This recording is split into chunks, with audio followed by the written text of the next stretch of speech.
The stagecoach lurched to a stop in front of the dusty general store, and Katherine Vance stepped down onto the main street of Sloan, Montana territory, clutching her reticule and squinting against the brilliant afternoon sun of August 1878. She turned to help the driver with her trunk, the only possession she had left after selling everything back in Philadelphia to afford the journey west. Inside that battered leather trunk lay bolts of fabric, her sewing supplies, sketchbooks filled with dress designs, and the last remnants of her former life. Katherine was 22 years old, alone in a frontier town, with precisely $17 to her name and a dream that felt both terrifying and exhilarating. The street stretched before her, lined with wooden buildings that seemed to lean against each other for support. Horses stood tethered to hitching posts, their tails swishing at flies. Men in worn hats and dusty boots moved along the wooden sidewalks, stopping to stare at the newcomer. Women were scarce in Sloan, and Katherine felt every eye upon her as she stood beside her trunk, suddenly uncertain about what to do next. "Need some help with that, miss?" The voice came from behind her, deep and warm with a hint of amusement. Katherine turned to find a tall man in his mid-20s watching her with curious hazel eyes. He wore a wide-brimmed hat pushed back on his head, revealing sandy brown hair that curled slightly at the ends. His shirt was faded from many washings, his boots scuffed and practical. A bandana hung loosely around his neck, and his face bore the tan of someone who spent his days under the Montana sky. "I would appreciate that," Katherine admitted, brushing a strand of dark hair from her face. "I am afraid I have not quite worked out my next steps." The cowboy smiled, and Katherine noticed the way the corners of his eyes crinkled. "Name's Nathan Cooper. I work at the Double R Ranch just outside town, but I come in on Saturdays to help out at the livery." He gestured toward her trunk. "That looks heavy. You planning on staying in Sloan?" "I am," Katherine said, straightening her shoulders with determination. "I am Katherine Vance, and I intend to open a dress shop." Nathan's eyebrows rose slightly, but he did not laugh or dismiss her ambition as so many others had back east. Instead, he nodded thoughtfully. "Well, Miss Vance, Sloan could certainly use a dress shop. The women around here have to order everything from catalogs or make do with what they can sew themselves." "Where are you planning to set up?" Katherine's confidence wavered. "I confess I have not secured a location yet. I only just arrived." "Let me help you with this trunk first," Nathan said, bending to grasp one end. "We can store it at the livery while you look around. Mrs. Henderson runs the boarding house just down the street. She will have a room for you." Together they carried the heavy trunk down the street, Katherine struggling to keep her end lifted while Nathan seemed to bear most of the weight with ease. The livery smelled of hay and horses, a warm, earthy scent that reminded Katherine of her grandfather's farm from childhood. Nathan set the trunk carefully in a corner of the tack room. "It will be safe here," he assured her. "Now let me walk you to the boarding house. Mrs. Henderson is good people. She will look after you." As they walked, Katherine studied the town with fresh eyes, trying to envision where a dress shop might fit among the saloons, the general store, the bank, and the blacksmith. The buildings were rough-hewn but sturdy, built to withstand Montana winters. The mountains rose in the distance, purple and magnificent against the summer sky. Mrs. Henderson turned out to be a plump woman in her 50s with kind eyes and flour on her apron. She took one look at Katherine and immediately ushered her inside, clucking about the journey and the dust and the need for a good meal. "I have a room on the second floor," Mrs. Henderson said. "Clean sheets, a wash basin, and it gets good light in the mornings." $3 a week, meals included, Katherine calculated quickly. At that rate, her money would last barely a month. She needed to establish her business quickly. "I will take it," she said. Nathan tipped his hat. "I will bring your trunk by later, Miss Vance. Welcome to Sloan." That evening, after a meal of beef stew and biscuits, Katherine lay in her narrow bed and stared at the ceiling. The sounds of the town drifted through her window. Laughter from the saloon down the street, the occasional whinny of a horse, the creak of wagon wheels. She thought about her parents, dead from cholera 2 years ago. She thought about her aunt in Philadelphia who had expected Katherine to marry her dull cousin and settle into a life of tedious propriety. Instead, Katherine had sold her inheritance, bought fabric and supplies, and struck out for the frontier where opportunity might exist for a woman with skill and determination. The next morning, Sunday, Katherine rose early and dressed in her best walking dress, a deep blue silk that showed off her sewing skills. She pinned her dark hair carefully and set out to explore Sloan more thoroughly. The town was quieter on Sunday morning, with many people at church services. Katherine had never been particularly religious, but she appreciated the architecture of the small white church at the end of the street. She was examining an empty storefront next to the general store when Nathan appeared, leading a horse toward the livery. He wore clean clothes and looked freshly shaven. "Morning, Miss Vance," he called. "Found a spot you like?" Katherine gestured at the dusty window. "This building appears to be empty, but I do not know who owns it or whether it is available." Nathan tied his horse and came to stand beside her, peering through the grimy glass. "This used to be a cobbler's shop, but old Mr. Jenkins passed away last winter. I believe his son in Denver owns it now. You would have to write to him, I suppose." "That could take weeks," Katherine said, dismayed. "Might be faster to ask around town," Nathan suggested. "Someone will know how to contact him. The lawyer, maybe, or the land office. Tell you what, tomorrow I will ask my boss, Mr. Robertson. He knows everyone and everything that happens in this territory." Katherine turned to him, touched by his willingness to help. "Why are you being so kind to me, Mr. Cooper? You do not know me at all." Nathan looked genuinely surprised by the question. "Well, Miss Vance, it seems to me you have come a long way to make something of yourself. That takes courage. Besides, my mother raised me to help folks when I can. She would skin me alive if she heard I left a lady stranded without assistance."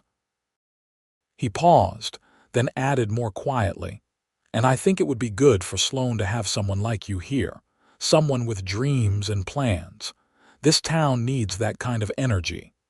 His sincerity made Katherine's throat tighten. She had grown so accustomed to skepticism and dismissal that simple kindness caught her off guard. "Thank you," she said softly. "I appreciate that more than you know." Over the next few days, Nathan proved true to his word. He spoke to Mr. Robertson, who indeed knew how to contact Jenkins's son. A telegram was sent, and within a week, Katherine received a reply. The building could be rented for $8 a month, with an option to purchase if her business succeeded. $8 a month plus $3 for the boarding house meant Katherine would burn through her remaining money rapidly. She needed to establish clientele immediately. With Nathan's help, she moved her trunk into the empty storefront and began the arduous task of cleaning and organizing. Nathan appeared each evening after his work at the ranch, still in his dusty cowboy clothes but ready to help. He swept floors, wiped windows, and helped Katherine construct a simple counter from scrap lumber the general store owner donated. They worked as the summer sun slanted through the windows, and Katherine found herself looking forward to these evening hours more than she wanted to admit. "Tell me about the double R," Katherine said one evening as they worked. "How long have you been a cowboy?" Nathan leaned on the broom handle, his expression thoughtful. "Since I was 16. My father died when I was 15 and my mother needed help. Mr. Robertson hired me on and I have been there ever since. It is hard work, but I like it. Being out on the range, working with the cattle and horses. There is something honest about it. You have family in Sloan? Katherine asked. My mother lives in a small house on the edge of town. She takes in mending and washing. My sister married a rancher up north, and my brother went to California looking for gold, though I suspect he will come back broke and wiser. Nathan smiled. What about you, Miss Vance? You mentioned you came from Philadelphia. Katherine set down the cloth she had been using to clean shelves. My parents died 2 years ago. I have an aunt, but we did not see eye to eye on my future. She wanted me to marry her son and live a quiet, confined life. I wanted more than that. So you came west with a trunk and a dream, Nathan said softly. Something like that, Katherine agreed. I have been sewing since I was a girl. My mother taught me, and I discovered I had a talent for design. In Philadelphia, I worked for a dressmaker for a while, but she would not let me create my own designs or work with clients directly. Everything was about her vision, her reputation. I wanted to build something of my own. Nathan nodded slowly. I understand that. Sometimes you have to leave everything behind to become who you are meant to be. Their eyes met across the dusty room, and Katherine felt something shift between them, a recognition of kindred spirits. They were both people who had chosen their own paths despite the difficulties. By the end of the second week, the shop was ready. Katherine had arranged her limited bolts of fabric along the shelves, set up her sewing table in the back corner where the light was best, and created a small display of sketches showing dress designs she could create. She had sewn herself a new dress to wear as advertisement, a practical but elegant day dress in deep green with clever pleating at the bodice, and a modern slim skirt that would appeal to progressive women. Nathan helped her paint a sign. Katherine's Dress Shop Custom Garments and Alterations. They hung it above the door on a Saturday afternoon, and Katherine stood back to look at it with a mixture of pride and terror. What if nobody comes? She asked quietly. Nathan wiped paint from his hands. They will come. You just have to be patient. But patience was a luxury Katherine could not afford. She had less than $5 left, and her rent would be due in 2 weeks. That evening, she sat at the boarding house dinner table picking at her food, her mind racing through calculations and contingencies.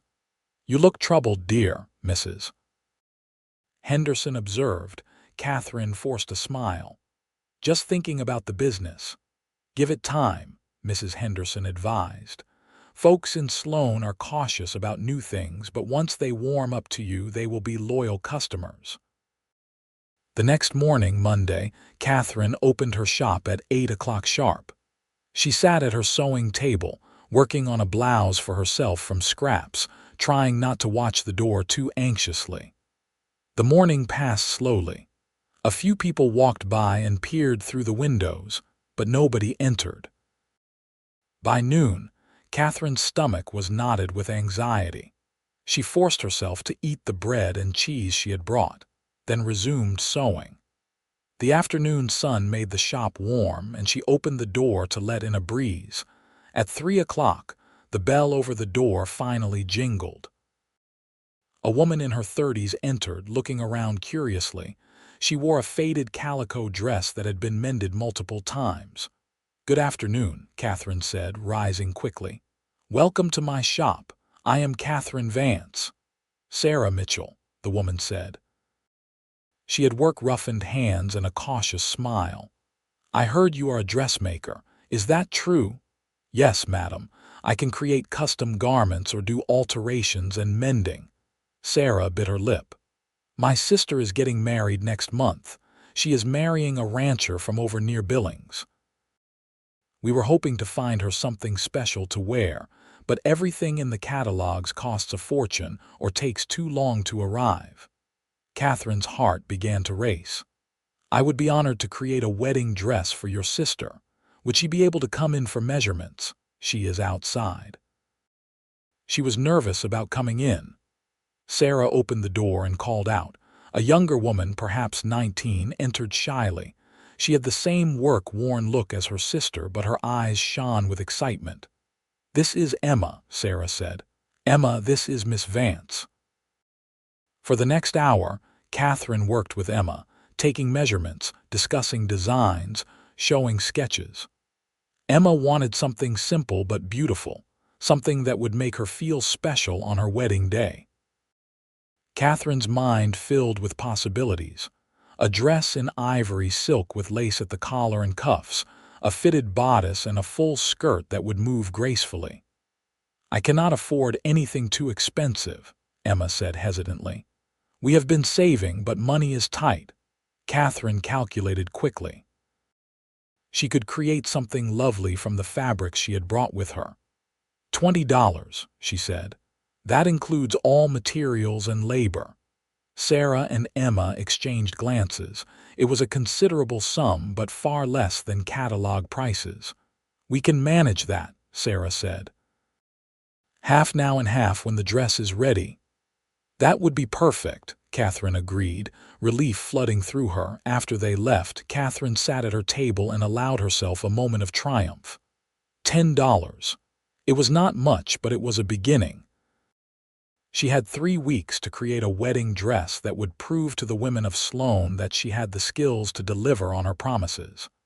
That evening, Nathan found her still working when he stopped by after finishing his ranch duties. The sun was setting, casting golden light through the windows. "You look happy," he observed. "I have my first commission," Katherine announced. "A wedding dress. The wedding is in 3 weeks, and I need to create something that will make every woman in Sloan want to hire me." Nathan grinned. "Then I suppose I should not distract you." "Stay," Katherine said quickly. "I could use the company, and perhaps you could tell me more about the people here. I need to understand what the women of Sloan want, what they need." So Nathan settled onto a crate while Katherine worked, and he told her about the town. There were the ranch wives, who needed practical clothing that could withstand hard work, but still made them feel feminine. There were the few women married to businessmen, who had money and wanted to keep up with Eastern fashions. There were the saloon girls, who needed flashy dresses but rarely had much money. And there were women like his mother, widows and working women who needed garments that were durable and affordable. "The key is not to make anyone feel less than," Nathan said thoughtfully. "In a town this small, everyone knows everyone.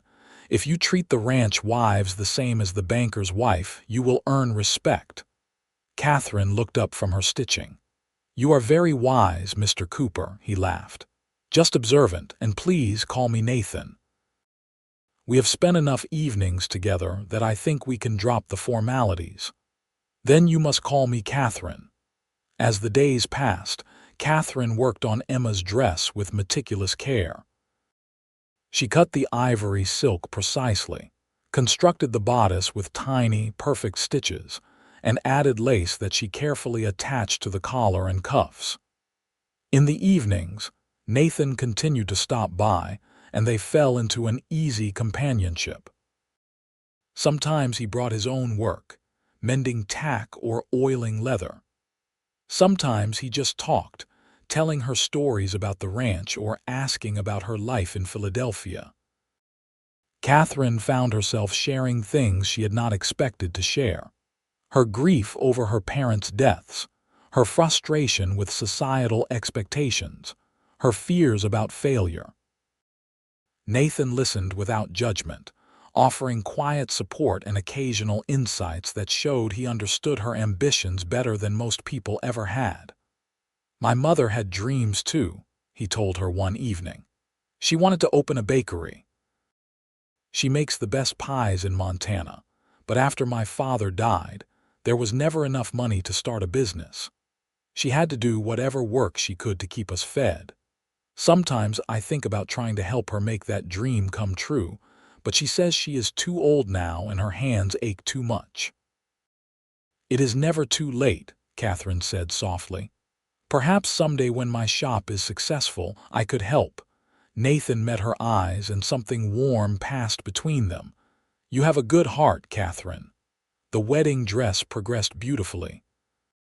Katherine added special touches: delicate embroidery at the waist, buttons covered in matching silk, a sash that could be tied in a bow at the back. When Emma came for her fitting, she gasped at the sight of it.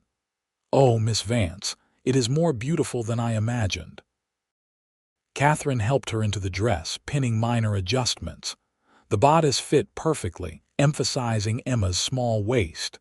The skirt fell in graceful folds. In the mirror, Emma looked transformed. Sarah, who had accompanied her sister, had tears in her eyes. "Emma, you look like a princess."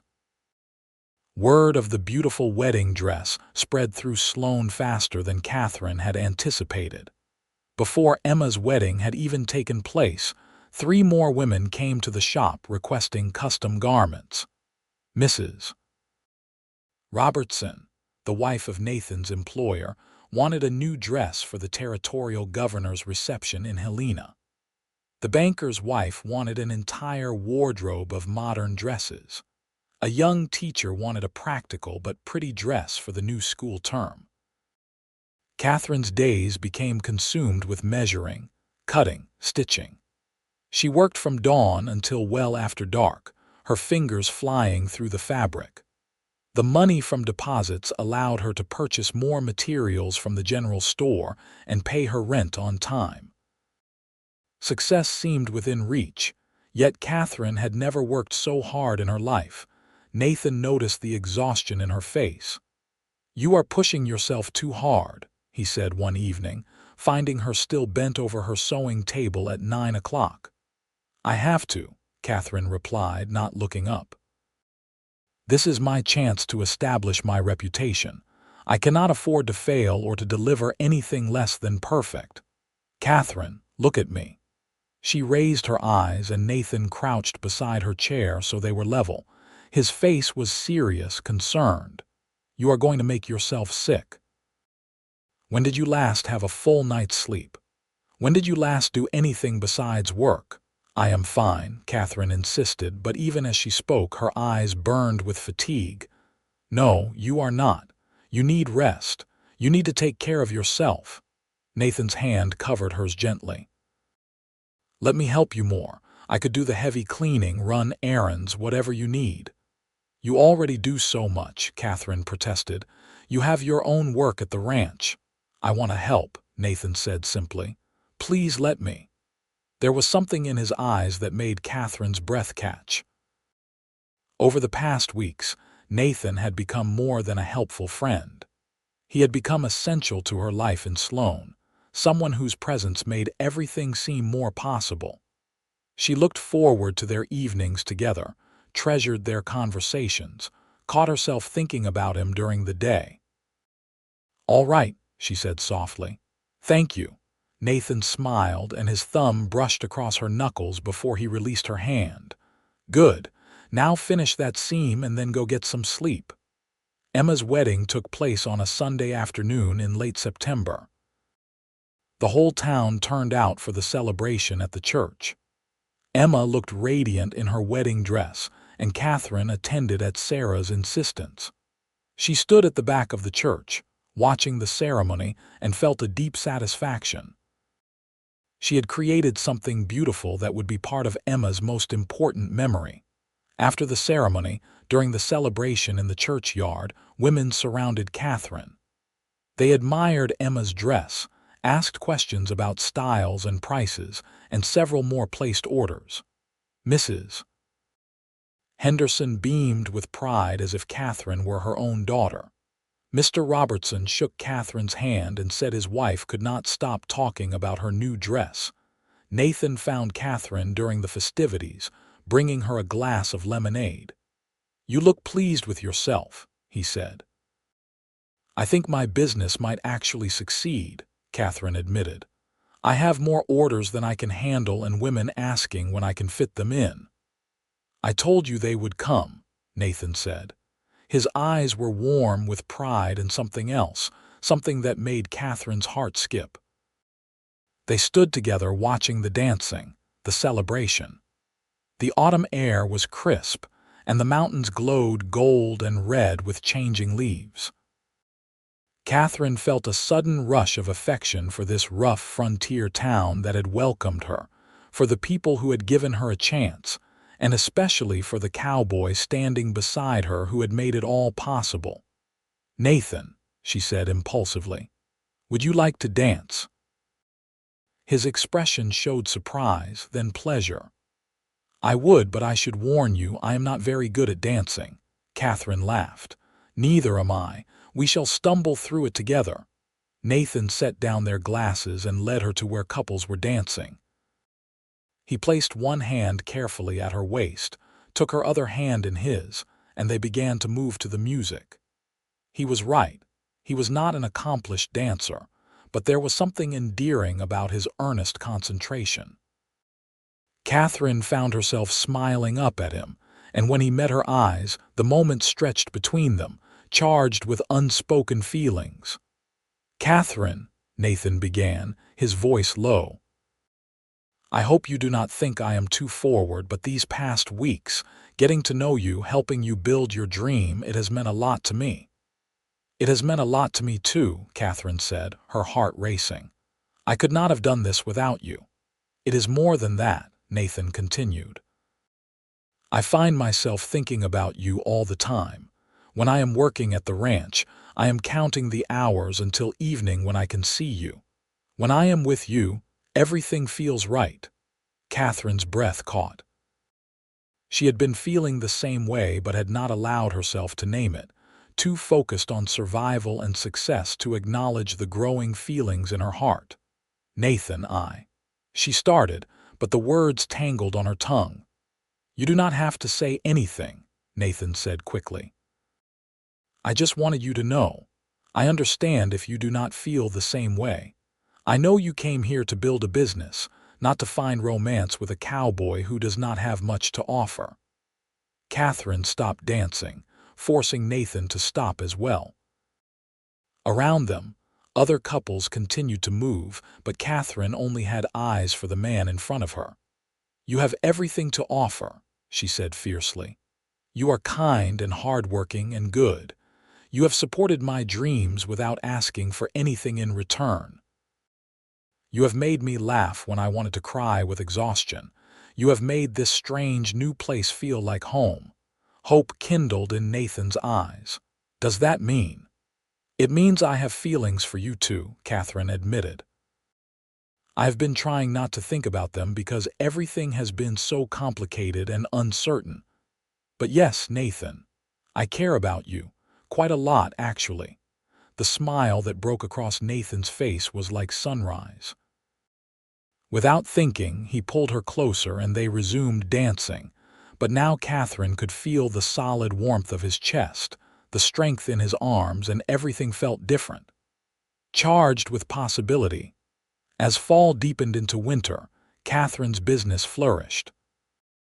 She hired a local girl, 16-year-old Lily, to help with simple sewing and cleaning, which freed Katherine to focus on the more complex garments. The shop was busy 6 days a week, and Katherine finally felt financially secure. She had paid back all her initial debts, had money in the bank, and was even able to send a little to Nathan's mother to help with expenses. Her relationship with Nathan deepened as well. They were courting now, officially, though they kept their displays of affection modest in public as was proper. But in private, during evening hours at the shop or on Sunday afternoon walks along the creek outside town, they talked about everything. They shared their pasts, their dreams, their fears. They held hands. They stole kisses that made Katherine's heart race. "I never expected to fall in love," Katherine confessed one Sunday afternoon in November. They were walking along the creek bank, the cottonwoods bare against the pale sky. "I was so focused on my independence, on proving I could succeed on my own." "You have succeeded on your own," Nathan pointed out. "You built that business through your skill and determination. I just helped with some heavy lifting." Katherine squeezed his hand. "You did much more than that. You believed in me from the beginning. That made all the difference." Nathan stopped walking and turned to face her. His expression was serious. "Katherine, I need to tell you something." Her stomach fluttered with nervousness. "What is it?" "I have been saving money," Nathan said. "For years I have been putting aside every penny I could. I have almost $200 saved. I was planning to buy some land eventually, maybe start my own small ranch. But lately I have been thinking about different plans." "What kind of plans?" Katherine asked softly. "Plans that include you," Nathan said. "Katherine, I know we have only known each other a few months, but I am certain about my feelings. I love you. I want to build a life with you. I know you have your business and your independence, and I would never ask you to give that up. But maybe we could combine our dreams. You could keep running your shop, and I could still work with horses and cattle. We could have a home together, a future together." Katherine's eyes filled with tears, but they were happy tears. "Are you asking me to marry you, Nathan Cooper?" Nathan pulled a small box from his pocket. Inside was a simple gold ring with a small garnet stone. "It was my grandmother's," he said. "My mother gave it to me before she died. I know it is not fancy, but I thought maybe." He took a breath. "Katherine Vance, will you marry me?" Katherine did not even hesitate. "Yes," she said. "Yes, absolutely yes." Nathan's face lit with joy, and he slipped the ring onto her finger. It fit perfectly, as if it had been waiting for her all along. Then he pulled her into his arms and kissed her properly, deeply, and Katherine felt as if her heart might burst from happiness. They were married in December, in the same church where Emma had married, with what seemed like the entire town in attendance. Katherine wore a dress she had designed herself, elegant ivory silk with lace and pearls, a dress that showed off every bit of skill she possessed. Mrs. Henderson wept through the entire ceremony. Mr. Robertson gave Nathan a bonus and 2 weeks off work as a wedding present. Sarah and Emma decorated the church with pine boughs and ribbons. After the ceremony, there was a celebration at the boarding house. Mrs. Henderson had outdone herself with food, and someone had brought a fiddle. Katherine danced with Nathan, her husband, and felt as if she were floating. This rough frontier town had given her everything she had come seeking: success, independence, purpose, and love. Nathan had rented a small house on the edge of town, not far from where his mother lived. It was simple but sturdy, with 2 rooms downstairs and a loft above. He had spent weeks fixing it up with help from other ranch hands: new windows, fresh paint, a repaired roof. Katherine contributed curtains she had sewn, and a colorful quilt for their bed. Their wedding night was tender and sweet. 2 people who had taken their time to know each other's hearts before joining their lives completely. In Nathan's arms, Katherine felt cherished and safe, and when she looked into his eyes, she saw her own love reflected back at her. The winter months were busy but joyful. Katherine continued running her shop with Lily's help, and her reputation grew beyond Sloan. Women from neighboring towns began commissioning garments, and Katherine started training Lily in more advanced techniques. Nathan worked at the Double R during the day and came home to Katherine each evening, and the simple domestic rhythm of their life together brought Katherine a happiness she had not known was possible. In the evenings, they would sit by the fire, Nathan mending tack or reading while Katherine sewed. Sometimes they talked about their days. Sometimes they sat in comfortable silence. Sometimes Nathan would set aside his work and pull Katherine into his lap, and they would kiss until they forgot about everything else. "I have been thinking," Nathan said one evening in February. The windows were dark, and snow fell softly outside. "About expanding my work. Mr. Robertson said he would sell me a few head of cattle on credit if I want to start building my own herd. There is good grazing land available for lease not far from here." "That sounds wonderful," Katherine said. You should do it. It would mean long days during the summer, Nathan warned. I would still work for Mr. Robertson, but I would need to tend my own cattle as well. We will manage, Katherine assured him. I have Lily to help at the shop, and your mother has offered to help with cooking and housekeeping. We are building something together, Nathan, both of us pursuing our dreams side by side. Nathan kissed her forehead. I am the luckiest man in Montana. Spring came, and with it, a new surprise. Katherine had been feeling tired and queasy in the mornings, and when she missed her monthly courses, she began to suspect. The doctor confirmed it in April. She was expecting a baby, due in late autumn. Nathan's joy was boundless. He picked Katherine up and spun her around, making her laugh and protest that he would make her dizzy. They told Mrs. Henderson, who wept again and immediately began knitting tiny garments. Nathan's mother was delighted at the prospect of becoming a grandmother. The women of Sloan congratulated Katherine and began commissioning baby clothes along with their regular orders. Katherine worked through the spring and summer, though Nathan fussed over her constantly, worrying she was doing too much. The shop continued to thrive, and Katherine hired a second girl to help with the increasing demand. She was careful to train both girls thoroughly in her techniques, building something that could continue even when she needed to take time for the baby. Nathan, true to his plans, leased grazing land and purchased 10 head of cattle. He worked dawn to dusk, splitting his time between the Double R and his own small herd. It was exhausting work, but Katherine could see his pride in building something of his own. On Sundays, they would ride out together to check on his cattle, Katherine sitting carefully in the saddle, her belly beginning to round with their child. Someday this will be something we can pass on to our children, Nathan said, surveying his small herd grazing on the summer grass. A real ranch, not just a few head of cattle.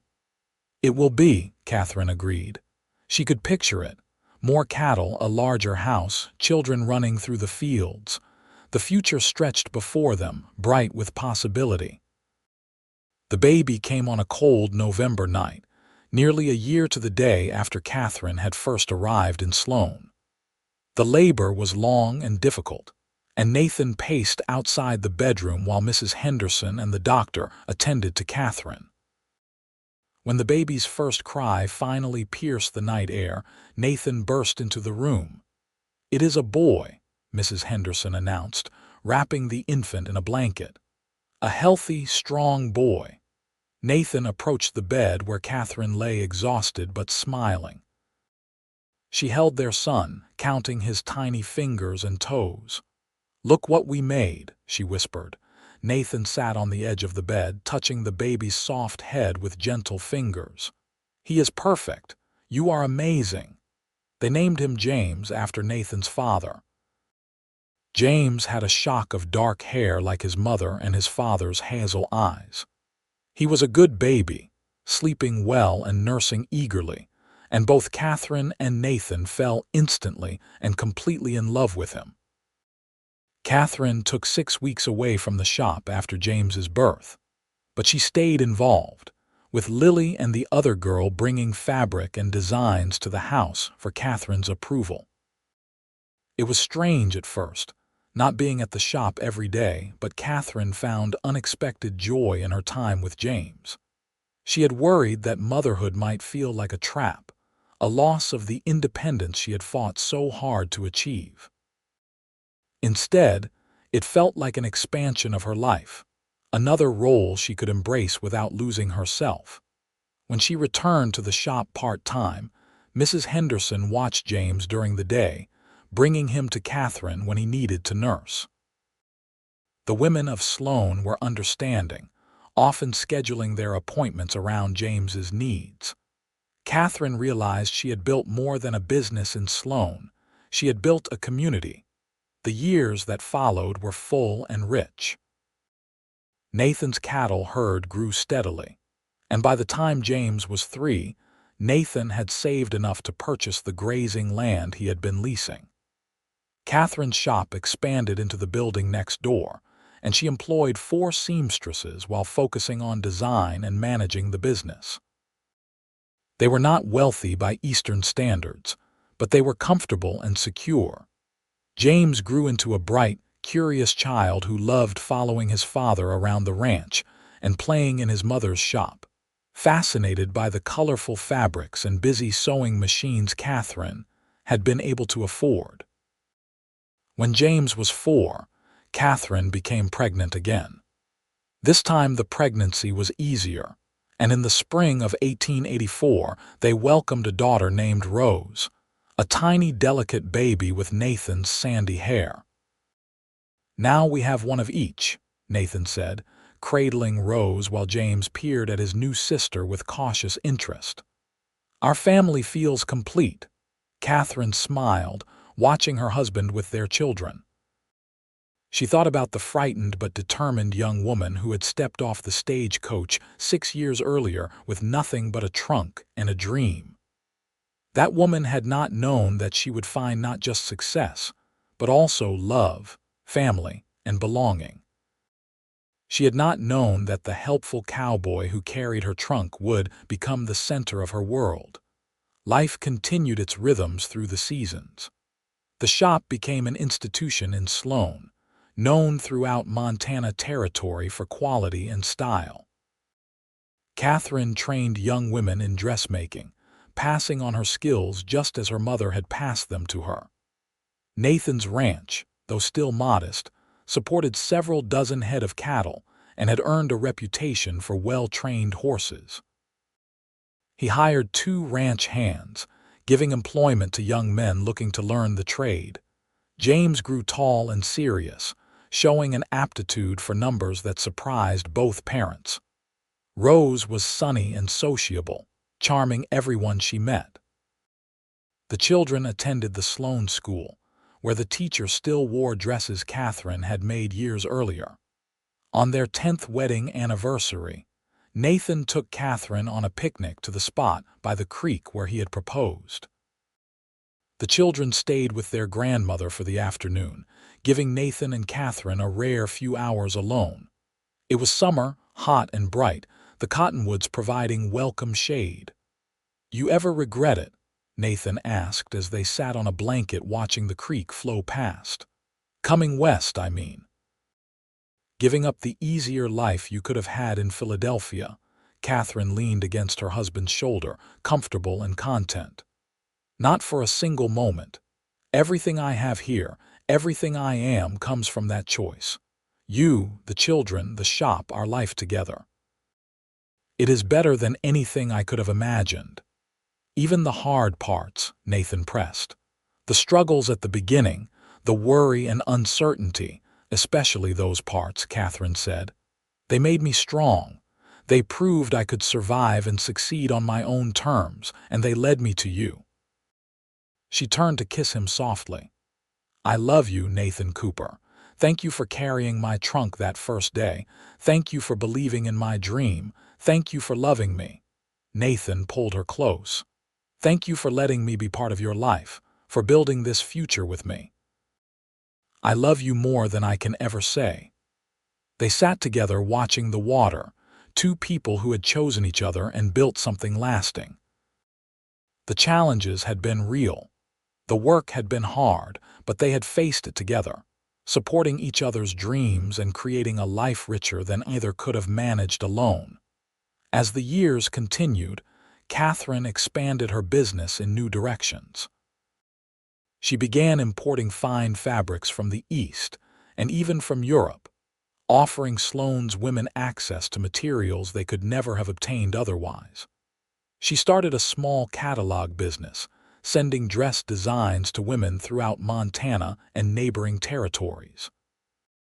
The shop employed 10 people at its peak, making it one of Sloan's largest employers.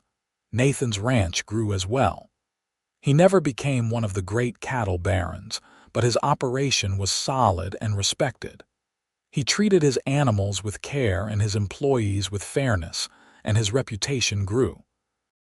By the time Montana achieved statehood in 1889, Nathan served on the local Cattlemen's Association board, helping to set standards and settle disputes. Their children thrived. James went to college in Helena, studying business, with plans to return and help manage both the shop and the ranch. Rose showed artistic talent, creating beautiful illustrations that Katherine incorporated into her dress designs. The family dinner table was always full of lively conversation, debates, and laughter. When Katherine turned 40, Nathan organized a surprise celebration at the shop. It seemed like everyone in Sloan attended, along with people from surrounding areas who had become Katherine's customers and friends over the years. There were speeches praising Katherine's contributions to the community, not just as a businesswoman but as an employer, a mentor, and a friend. Mrs. Henderson, now in her 70s and retired, presented Katherine with a beautiful quilt that dozens of women had contributed to, each square representing a dress Katherine had made or a moment they had shared. Katherine was moved to tears by the gesture, by the visible evidence of all the connections she had made in this frontier town. Nathan stood with his arm around Katherine's waist as she thanked everyone. "I came here with only a trunk and a dream," Katherine said, her voice trembling slightly with emotion. "But this community gave me so much more than I came seeking. You gave me friendship, opportunity, and trust. You let me prove myself. I will be forever grateful." After the celebration, when everyone had gone home and the shop was quiet, Nathan and Katherine sat together in the back room where she had done her first sewing so many years ago. The space had changed, expanded, modernized, but the essence remained the same, a place where dreams became reality through skill and determination. "Did you ever imagine all of this?" Katherine asked, gesturing around the shop. "When you helped me clean this place, did you picture how it would grow?" Nathan considered the question. "I imagined you would succeed because I could see your talent and determination. But this," he shook his head, "this exceeded anything I could have imagined." "You built something remarkable, Katherine. You changed this town." "We changed it," Katherine corrected. "Together. Your support made all of this possible. Your faith in me when I had so little faith in myself. Your practical help when I needed it. Your love that gave me strength to keep going when things were hard." Nathan took her hand, the same hand that had worn his grandmother's ring for 18 years now. "We made a good team. The best team," Katherine agreed. As they entered their later years, Katherine and Nathan began stepping back from daily operations, letting the next generation take over. James returned from college and proved to have a brilliant head for business, modernizing operations at both the shop and the ranch while respecting the foundations his parents had built. Rose married a teacher from Billings, and they settled in Sloan, with Rose designing dress patterns while her husband taught at the school. Katherine and Nathan finally had time for themselves. They took trips to Helena and even ventured back east to Philadelphia, where Katherine showed Nathan the streets of her childhood. They returned grateful for Montana's wide skies and open spaces, reaffirming that they had built their life in exactly the right place. They became grandparents 4 times over, with James and his wife providing 2 grandchildren, and Rose and her husband 2 more. The grandchildren loved visiting the ranch, learning to ride horses under Nathan's patient instruction, and playing in Grandma Katherine's fabric shop, creating elaborate designs with scraps. On quiet evenings, Katherine and Nathan would sit on the porch of their house, now expanded and comfortable, and watch the sunset paint the mountains in shades of gold and crimson. Sometimes they talked, reminiscing about their journey together. Sometimes they simply held hands in comfortable silence, 2 people who had found each other at exactly the right moment and built a life beyond their dreams. "If I could go back," Nathan said one evening, "and talk to that young cowboy who saw a woman standing beside a trunk looking lost and determined, I would tell him to help her. I would tell him that helping her carry that trunk would lead to the greatest adventure of his life." Katherine smiled. "And if I could talk to that young woman, I would tell her to trust the handsome cowboy who offered assistance. I would tell her that coming west was the right choice, that every hardship she would face would be worth it because of the life she would build and the man she would love." "Do you think we would believe it?" Nathan asked. "Our younger selves? Probably not," Katherine admitted. "Some things you have to experience to believe. Some blessings are too great to be imagined in advance." They grew old together in the house on the edge of Sloan, Montana, surrounded by family, friends, and the legacy of their work. Katherine's dress shop continued for decades, eventually becoming a department store run by her granddaughters. Nathan's ranch remained in the family, passed down through generations. The life they had built together rippled outward, affecting countless people in ways large and small. When Nathan passed away at the age of 78, peaceful in his sleep after a full day working with his beloved horses, Katherine grieved deeply but without regret. They had been given 56 years together, years full of love, work, laughter, challenges, and joy. She had the comfort of children, grandchildren, and great-grandchildren who carried forward the values Nathan had embodied: integrity, kindness, hard work, and compassion. Katherine lived for another 5 years after Nathan's death, remaining active in the business and community until the very end. She spent her days visiting family, advising at the shop, and writing down family stories for future generations. She wanted them to know about the trunk and the dream, about the cowboy who carried one and believed in the other, about the love that had made everything possible. On a spring morning in 1920, Katherine passed away quietly in her sleep, a few weeks after her 80th birthday. The entire town of Sloan mourned. The funeral was the largest anyone could remember, with people traveling from across Montana to pay respects to the woman who had arrived with nothing and left such a profound legacy. Katherine and Nathan were buried side by side in the Sloan Cemetery, on a hill overlooking the town they had helped build. Their headstone was simple but elegant, much like the life they had lived. Katherine Vance Cooper, 1856, 1920. She arrived with a dream. Nathan Cooper, 1854, 1932. He helped her build it below in smaller letters. Together forever, their story became legend in Sloan, told and retold with each generation. The dress shop that Katherine founded operated for over a century, finally closing in the 1990s when changing times and shopping malls made small-town boutiques obsolete.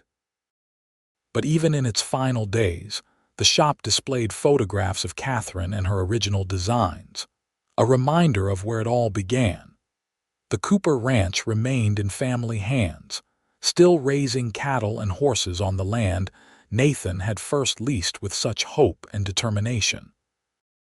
His great-great-grandchildren worked the same fields, rode the same trails, and carried forward the legacy of integrity and hard work he had established.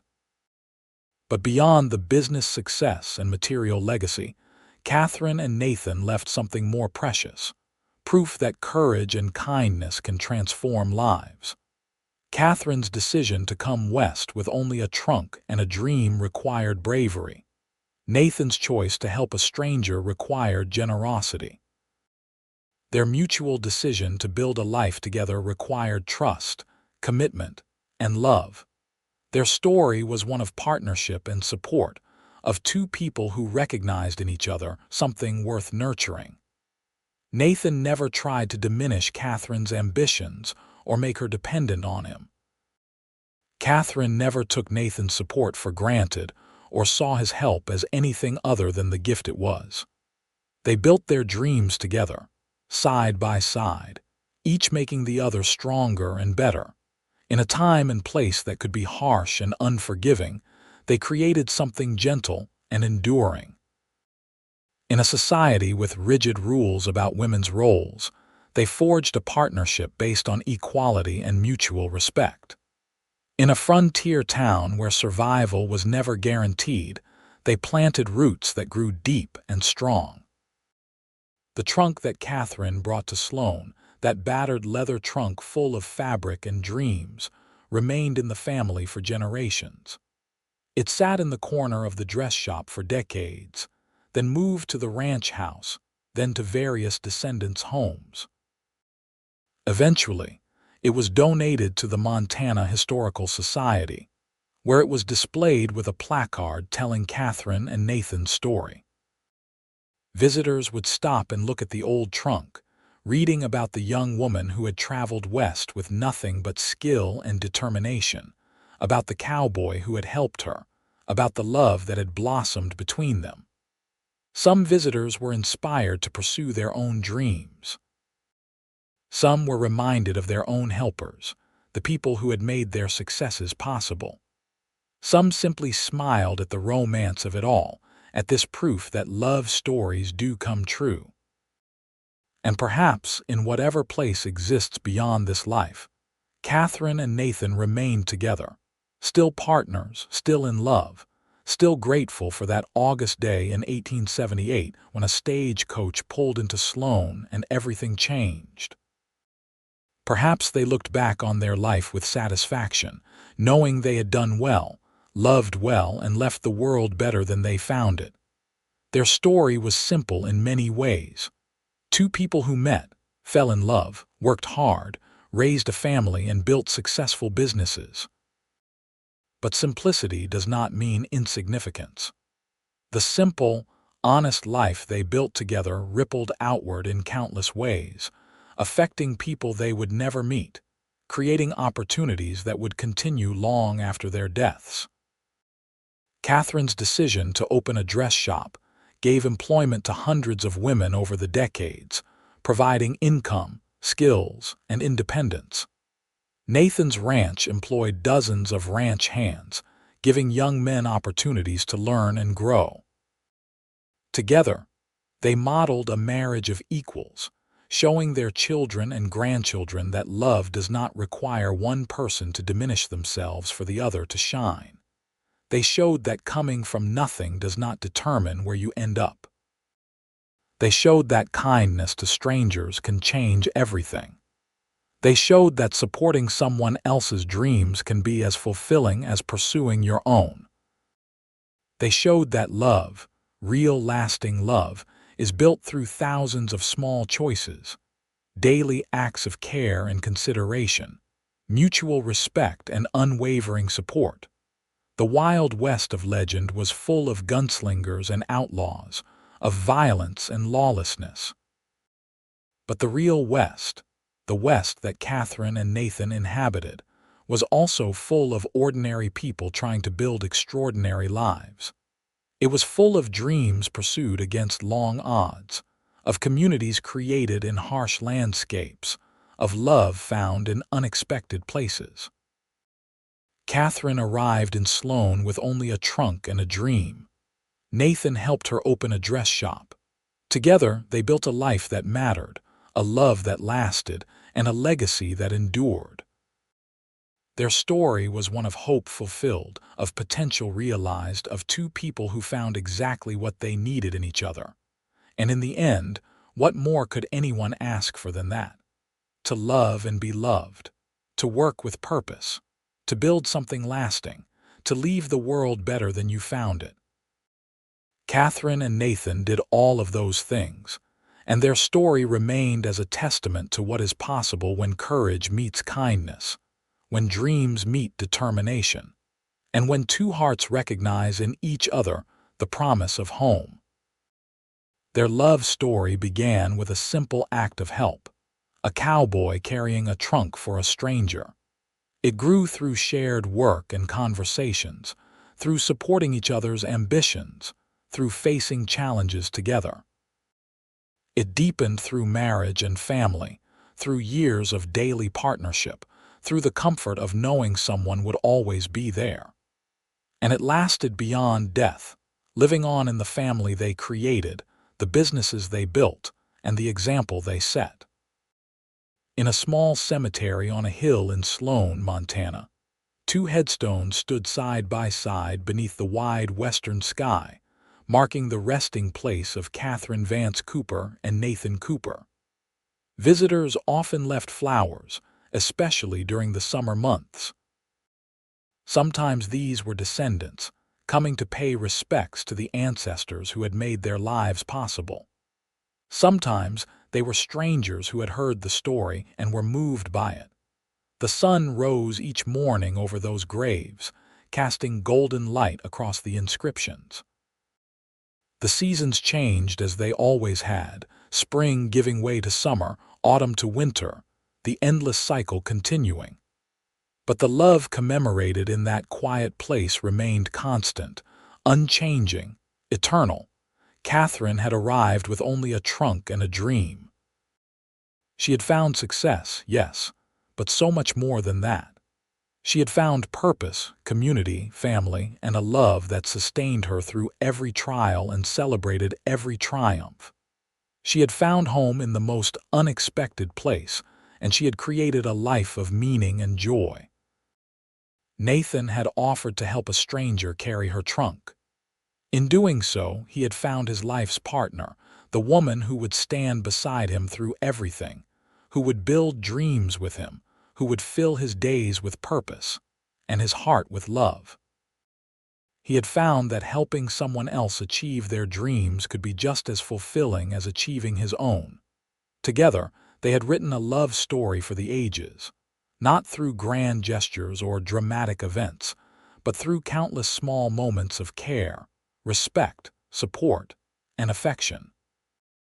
They had proven that the greatest love stories are not always the ones filled with passion and turmoil, but the ones built on friendship, partnership, and mutual dedication to building something beautiful together.